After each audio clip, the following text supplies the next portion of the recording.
Doctor B R. Ambedkar, doctor B R. Ambedkar, वंदे वंदे वंदे। भारतीय जनता पार्टी पश्चिमी क्षेत्र के तत्वाधान में आयोजित आज के अनुसूचित जाति जनजाति सम्मेलन में अपना योग्य मार्गदर्शन प्रदान करने के लिए यहाँ पर पधारे भारतीय जनता पार्टी के कर्मठ और योग्य प्रदेश अध्यक्ष माननीय चौधरी भूपेंद्र सिंह जी, केंद्रीय मंत्री जनरल वी.के. सिंह जी, केंद्रीय मंत्री श्री कौशल किशोर जी, माननीय सांसद श्री राजेंद्र अग्रवाल जी, उत्तर प्रदेश सरकार में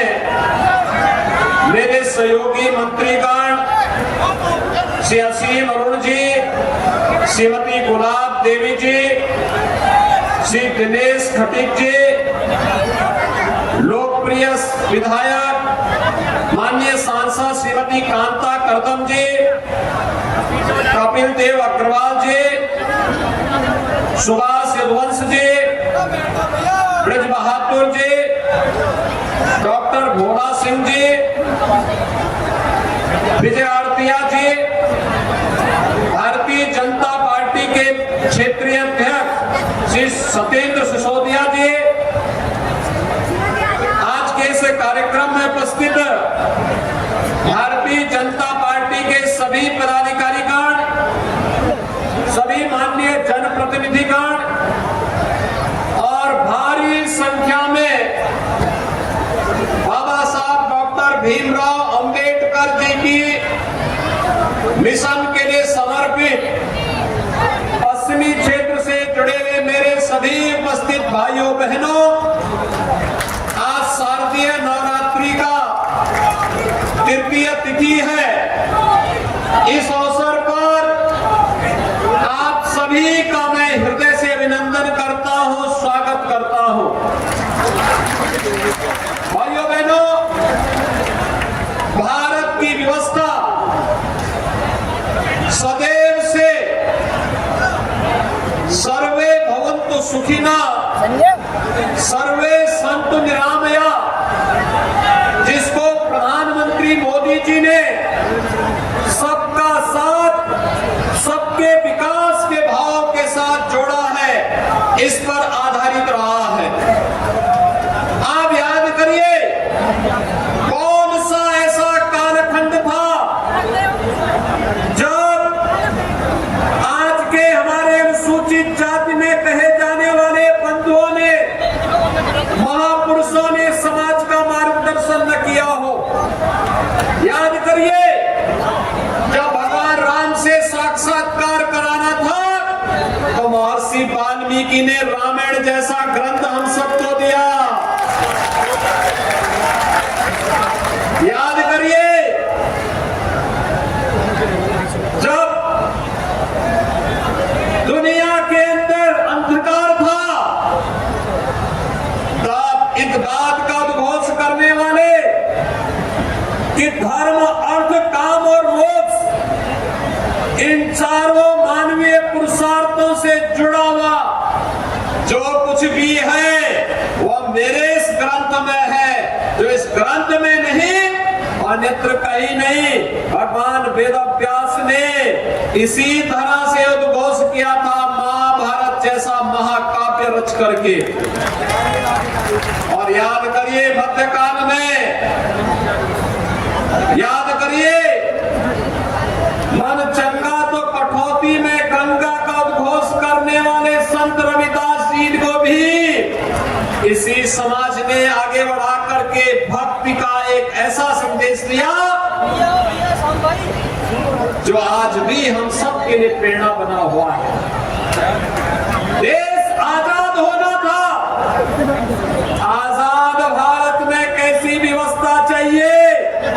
एक संविधान के निर्माण की आवश्यकता थी और उस संविधान का निर्माता के रूप में अगर किसी ने दिया, किसी समाज ने बाबा साहब डॉक्टर भीमराव अंबेडकर इस देश को दिए और बाबा साहब भीमराव अंबेडकर की प्रेरणा से एक ऐसा संविधान बना जो आज 142 करोड़ लोगों को एकता के सूत्र में जोड़ करके उत्तर से दक्षिण तक, पूरब से पश्चिम तक जोड़ने का कार्य कर रहा है। और भाइयों बहनों, बाबा साहब भीमराव अंबेडकर को सही मायने में अगर किसी ने सम्मान दिया है, वह सम्मान दिया है आज के देश के यशस्वी प्रधानमंत्री श्री नरेंद्र मोदी जी ने। आप याद करिए, बाबा साहब भीमराव अंबेडकर से जुड़े हुए पंच तीर्थों की स्थापना प्रधानमंत्री मोदी जी ने किया। उनकी जन्मभूमि मऊ मध्य प्रदेश में, दिल्ली में जहां रह करके उन्होंने अपना सार्वजनिक जीवन व्यतीत किया था, वहां पर स्मारक बना करके इंग्लैंड में रह करके उस भवन को क्रय करके अनुसूचित जाति के नौजवानों को इंग्लैंड में और विदेश में पढ़ाई करने के लिए वहां स्मारक और लाइब्रेरी और वहां पर छात्रावास बनाने का कार्य प्रधानमंत्री मोदी जी ने किया। उनकी दीक्षा भूमि नागपुर में और चैत्य भूमि मुंबई को भी स्मारक के रूप में भव्य स्वरूप देने का कार्य अगर किसी ने किया है, ये प्रधानमंत्री मोदी जी ने किया। तो दिल्ली में डॉक्टर भीमराव अंबेडकर अंतर्राष्ट्रीय केंद्र का निर्माण भी प्रधानमंत्री मोदी जी की ही प्रेरणा से संपन्न हो पाया। और प्रधानमंत्री मोदी जी की प्रेरणा से उत्तर प्रदेश के लखनऊ में हमारी सरकार भी डॉक्टर भीमराव अंबेडकर अंतर्राष्ट्रीय केंद्र की स्थापना कर रही है, जहां पे अनुसूचित जाति जनजाति के नौजवानों को उच्च शिक्षा के लिए और प्रतियोगी परीक्षाओं के लिए स्कॉलरशिप की एक व्यवस्था और उच्च अध्ययन करने के लिए एक व्यवस्था का कार्य हम लोग करने जा रहे हैं। अंतिम चरणों में कार्य चल रहा है और लखनऊ में कार्य बहुत शीघ्र आगे बढ़ने वाला है। भाइयों बहनों, ये तो थी वह व्यवस्था जो वास्तव में बाबा साहब भीमराव अंबेडकर के विचारों का अंगीकार करते हुए आगे बढ़ाने का कार्य किया गया, उन्हें सम्मान देने का कार्य किया गया। लेकिन सही मायने में अगर आप देखेंगे तो बाबा साहब भीमराव अंबेडकर के उन विचारों को जमीनी धरातल पर उतारने का कार्य भी आजादी के बाद पहली बार प्रधानमंत्री मोदी जी के नेतृत्व में उतर पाया है। सबका साथ और सबका विकास का ये नारा केवल नारा नहीं है, ये योजनाओं में भी दिखता है। पहले योजनाएं बनती थी व्यक्ति को लेकर के, जाति को लेकर के, मत और मजहब को लेकर के। आज योजनाओं का लाभ बिना भेदभाव के उपलब्ध कराया जाता है। मकान मिलेगा अनुसूचित जाति को 100% सिचुएट करने के लिए, आवास की सुविधा का लाभ उनको पूरी तरह कवर करने के लिए, संतृप्त करने के लिए, शौचालय की सुविधा का लाभ उन्हें पूरी तरह संतृप्त करने के लिए, स्वास्थ्य की सुविधा का लाभ पूरी तरह संतृप्त करने के लिए, हर प्रकार की सुविधा का लाभ उन तक पहुंचाने के लिए। भाइयों बहनों, असीम अरुण जी ठीक ही बोल रहे थे कि हंसी आती है हमें उन लोगों पर जिन लोगों ने अनुसूचित जाति के लोगों को सर्वाधिक अत्याचार किया और उनका शोषण किया। जब आज वे बाबा साहब भीमराव अंबेडकर का नाम लेते हैं, जब वे मान्यवर कांसी राम जी का नाम लेते हैं, तो उनके उन बातों पर हंसी आती है और हमें लगता है कि क्या सचमुच ये लोग इस कार्य को करेंगे कि क्या कालनेमी के रूप में ये लोग केवल छलावा करने का काम कर रहे हैं? क्या ये सच नहीं? 2015-16 में समाजवादी पार्टी ने अनुसूचित जाति के सभी छात्रों की छात्रवृत्ति रोक दी थी। क्या ये सच नहीं कि सहारनपुर के मेडिकल कॉलेज का नाम बदलने का पाप भी समाजवादी पार्टी ने किया था? और क्या ये सच नहीं, लखनऊ में भी भाषा विश्वविद्यालय का नाम बदलने का काम इसी समाजवादी पार्टी ने किया था? आज तो प्रधानमंत्री मोदी जी ने प्रधानमंत्री स्वामित्व योजना लागू की है और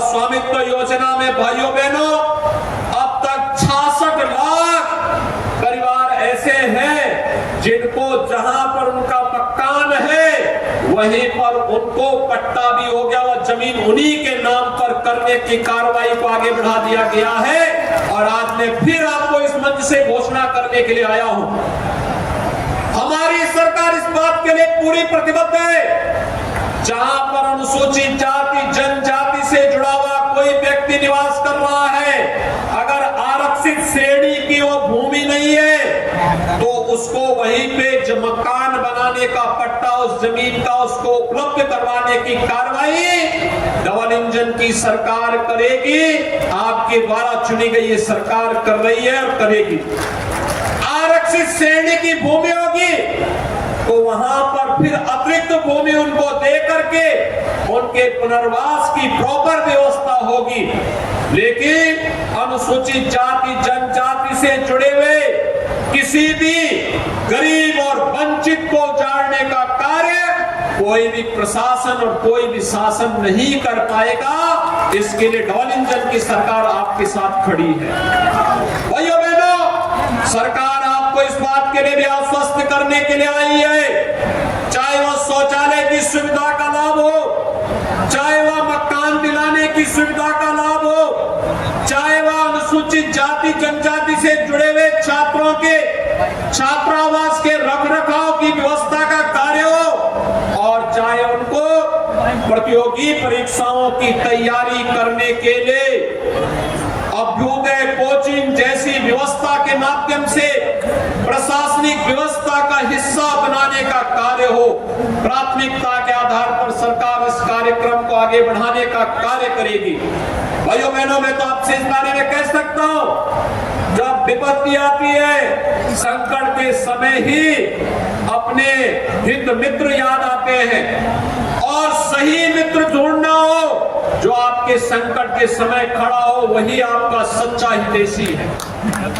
याद करिए, कोरोना जैसी महामारी के दौरान भरण पोषण भत्ता हो या फिर 80 करोड़ लोगों को फ्री में राशन की सुविधा का लाभ, ये मोदी जी के नेतृत्व में डबल इंजन की सरकार ने ही ये सुविधा दी है और ये सुविधा दे रही है। और आज मैं फिर आपसे यही कहने के लिए आया हूं, ये डबल इंजन की सरकार बोलती कम है, करके दिखाने में विश्वास रखती है। पश्चिमी उत्तर प्रदेश की स्थिति किसी से छुपी भी नहीं थी। कानून व्यवस्था की स्थिति कितनी बदतर थी। घर के जानवर उठा खोल करके लोग चले जाते थे, गाय और भैंस भी खोल करके लेके चले जाते थे, बेटी स्कूल नहीं जा पाती थी, कांवड़ यात्रा को रोक दिया जाता था, कोई पर्व और त्योहार संत रविदास जी के जयंती का कार्यक्रम हो, वाल्मीकि जयंती का कार्यक्रम हो, कांवड़ यात्रा का कार्यक्रम हो, कोई भी कार्यक्रम पश्चिमी उत्तर प्रदेश में नहीं होने दिया जाता था। लेकिन जब से आपके आशीर्वाद से मोदी जी की प्रेरणा और उनके नेतृत्व में उत्तर प्रदेश में भी भारतीय जनता पार्टी की सरकार आई, बाबा साहब भीमराव अंबेडकर की जयंती का कार्यक्रम हो, संत रविदास जी की जयंती का कार्यक्रम हो, महर्षि वाल्मीकि जी की जयंती का कार्यक्रम हो, या फिर कांवड़ यात्रा का कार्यक्रम पूरी भव्यता के साथ सभी आयोजन होते हैं। इस कार्यक्रम में कोई भी विघ्न और बाधा नहीं डाल सकता है। आज के दिन पर आप देखते होंगे कितने धूम धड़ाके के साथ यात्राएं निकलती हैं, पर्व और त्योहार कितने शांतिपूर्ण तरीके से संपन्न हो रहे हैं, ये आपके सामने एक मिसाल है। और भाइयों बहनों, उसी कार्यक्रम को आगे बढ़ाने के लिए आज हम सब आपके पास आए, आपसे कहने के लिए कि डबल इंजन की सरकार आपकी समृद्धि के लिए, आपकी सुरक्षा के लिए, आपकी खुशहाली के लिए और बाबा साहब अंबेडकर जी के सपनों को जमीनी धरातल पर उतारने के लिए पूरी प्रतिबद्धता के साथ कार्य कर रही है। हम आपको इस बात के लिए आश्वस्त करने के लिए आए हैं कि डबल इंजन की सरकार ने जैसे अब तक विभिन्न कार्यक्रमों को प्रभावी ढंग से लागू करने का कार्य किया है, ये निरंतर बना रहे, जिससे अंतिम पायदान पर बैठे हुए व्यक्ति को भी शासन की योजना का लाभ मिल सके, उसी अभियान के क्रम में आज पश्चिमी क्षेत्र के सम्मेलन में जागरूकता के अभियान के क्रम में हम सब आपके बीच में आए हैं। आप सब जानते हैं मोदी जी के लिए हमेशा समाज के अंतिम पायदान पर बैठा हुआ व्यक्ति उतना महत्वपूर्ण है, क्योंकि वह आधार है, समाज की आधार है, राष्ट्र की आधारशिला है। अगर आधार मजबूत होगा, नींव मजबूत होगी, तो राष्ट्र का भवन भी अपने आप ही मजबूत हो जाएगा। और इसीलिए इस व्यवस्था को आगे बढ़ाने के लिए आज प्रधानमंत्री मोदी जी ने सभी योजनाओं का आधार बिंदु व्यक्ति, जाति, मत और मजहब नहीं, बल्कि गांव, गरीब, किसान, नौजवान, महिलाएं, वंचित, दलित और समाज का वह तबका, मुसर है, वनवासी है, या फिर उस समाज का वह व्यक्ति जो अब तक योजनाओं से पूरी तरह वंचित रहा है, उसे केंद्र में रख करके उसको फोकस करते हुए योजनाएं बनाई गई, उन तक पहुंचाने का कार्य हुआ है। आज उन्हें शासन की योजनाओं में हक मिल रहा है, आज उन्हें सम्मान मिल रहा है, आज वे व्यवस्था का हिस्सा बन रहे हैं, आज उन्हें समाज में सम्मानजनक ढंग से आगे बढ़ने का कार्य किया जा रहा है। आज भाइयों बहनों, इसी का परिणाम है। पहले आपने देखा होगा हम 26 जनवरी के आयोजन को संविधान अंगीकार करने के दिवस के रूप में तो मनाते थे, लेकिन कभी जिस दिन बाबा साहब भीमराव अंबेडकर ने संविधान में साइन करके इसका ड्राफ्ट तैयार किया था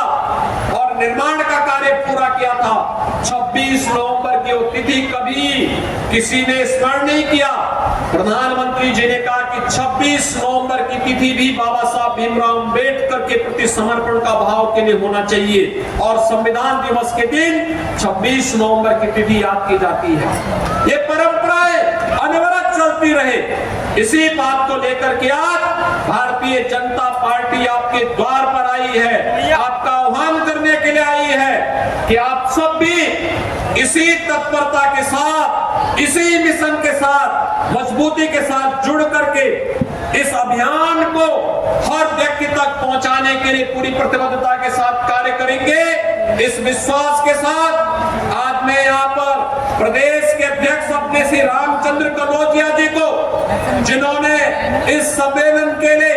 अपनी पूरी टीम के साथ लग करके इसे सफल बनाया है, उनका अभिनंदन करता हूँ, उनकी पूरी टीम को धन्यवाद देता हूँ और विश्वास व्यक्त करता हूँ कि प्रदेश अध्यक्ष जी के नेतृत्व में पूरा संगठन पूरी मजबूती के साथ इस कार्यक्रम को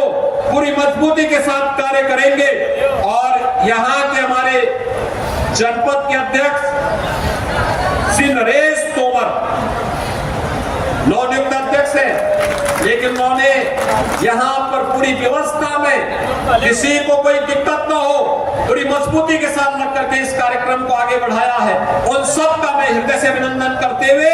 आप सभी बंधुओं का एक बार फिर से स्वागत करता हूं, अभिनंदन करता हूं और आश्वस्त करता हूं कि सुरक्षा,